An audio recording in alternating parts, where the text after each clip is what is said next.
ऐसे अवसर बहुत कम मिलते हैं जो आज मिला है। और भारत की संसद से वो संदेश भी जाना चाहिए कि भारत के मतदाता उनका लोकतंत्र के प्रति समर्पण, उनका संविधान के प्रति समर्पण, उनका संसदीय कार्य पद्धति पर विश्वास, संसद में बैठे हुए हम सबको जनता जनार्दन की इन भावनाओं पर खरा उतरना ही पड़ेगा। और समय की मांग है,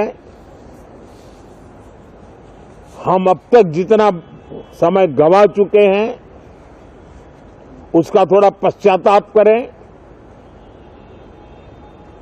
और उसका परिमार्जन करने का उपाय यही है कि हम बहुत ही तंदुरुस्त तरीके से हर विषय के अनेक पहलुओं को संसद भवन में हम उजागर करें। आने वाली पीढ़ियां भी पढ़ेगी उसको, उसमें से प्रेरणा लेगी।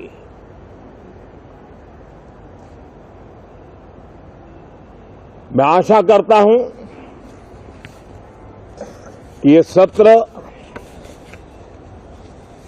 बहुत ही परिणामकारी हो, संविधान के 75वें वर्ष की शान को बढ़ाने वाला हो, भारत की वैश्विक गरिमा को बल देने वाला हो, नए सांसदों को अवसर देने वाला हो, नए विचारों का स्वागत करने वाला हो। इसी भावना के साथ मैं फिर एक बार सभी माननीय सांसदों को उमंग और उत्साह के साथ इस सत्र को आगे बढ़ाने के लिए निमंत्रित करता हूं, स्वागत करता हूं। आप सब साथियों का भी बहुत बहुत धन्यवाद। शीतकालीन सत्र है और माहौल भी शीत ही रहेगा।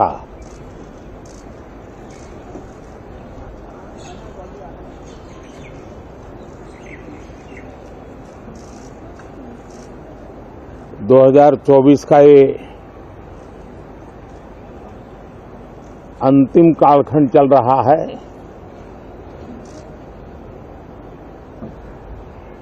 देश पूरे उमंग और उत्साह के साथ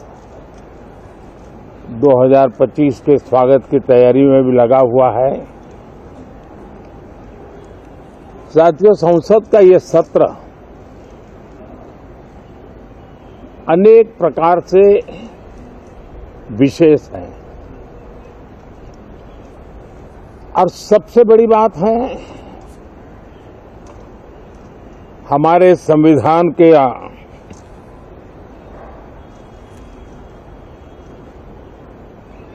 75 साल की यात्रा, 75वें साल में उसका प्रवेश, ये अपने आप में लोकतंत्र के लिए एक बहुत ही उज्जवल अवसर है। और कल संविधान सदन में सब मिलकर के इस संविधान के 75वें वर्ष की उसके उत्सव की मिलकर के शुरुआत करेंगे। कुछ लोगों ने अपने राजनीतिक स्वार्थ के लिए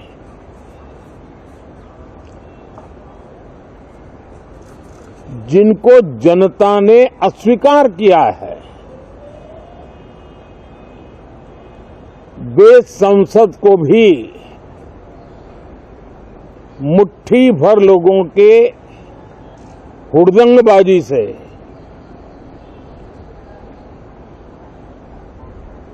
कंट्रोल करने का लगातार प्रयास कर रहे हैं।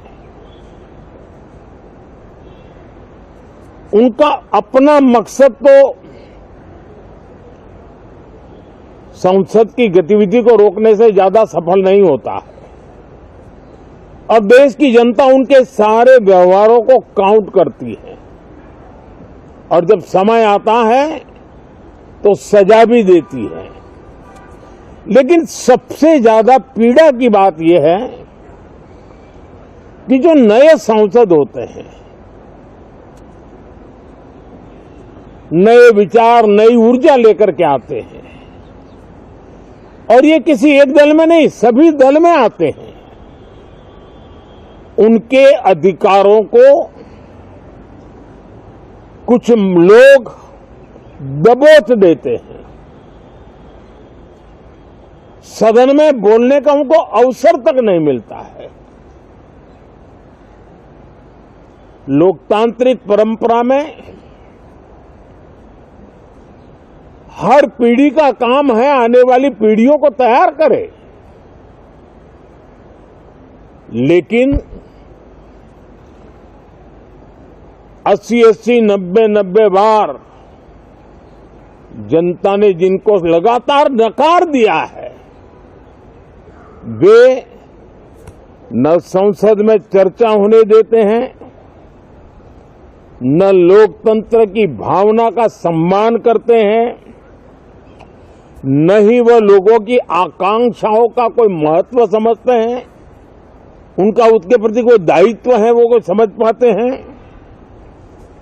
और उसका परिणाम है वो जनता की उम्मीदों पर कभी भी खरे नहीं उतरते हैं और परिणाम स्वरूप जनता को बार बार उनको रिजेक्ट करना पड़ रहा है।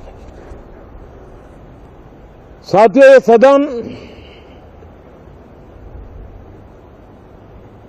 लोकतंत्र की 2024 के पार्लियामेंट के चुनाव के बाद देश की जनता को अपने अपने राज्यों में कुछ स्थानों पर अपनी भावना, अपने विचार, अपनी अपेक्षाएं प्रकट करने का अवसर मिला है। उसमें भी 2024 के लोकसभा के चुनाव के नतीजों को और अधिक ताकत दी गई है राज्यों के द्वारा और अधिक बल प्रदान किया गया है और अधिक समर्थन का व्याप बढ़ा है और लोकतंत्र की यह शर्त है कि हम जनता जनार्दन की भावनाओं का आदर करें, उनकी आशा अपेक्षाओं पर खरा उतरने के लिए दिन रात मेहनत करें। मैं बार बार खास करके विपक्ष के साथियों से आग्रह करता रहा हूं और कुछ विपक्ष बहुत जिम्मेदारी से व्यवहार करते भी हैं। उनकी भी इच्छा रहती है कि सदन में सुचारू रूप से काम हो, लेकिन लगातार जिनको जनता ने नकार दिया है, वे अपने साथियों की बात को भी दबोच देते थे, उनकी भावनाओं का भी अनादर करते हैं, लोकतंत्र की भावनाओं का अनादर करते हैं। मैं आशा करता हूं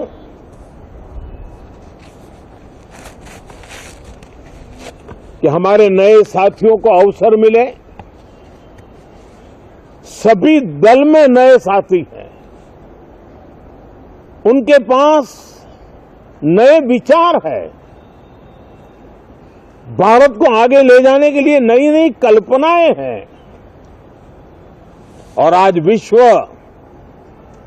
भारत की तरफ बहुत आशा भरी नजर से देख रहा है। तब हम संसद का समय का उपयोग वैश्विक स्तर पर भी भारत के आज जो सम्मान बढ़ा है, भारत का प्रति जो आकर्षण बढ़ा है, उसको बल प्रदान करने वाला हमारा व्यवहार रहना चाहिए।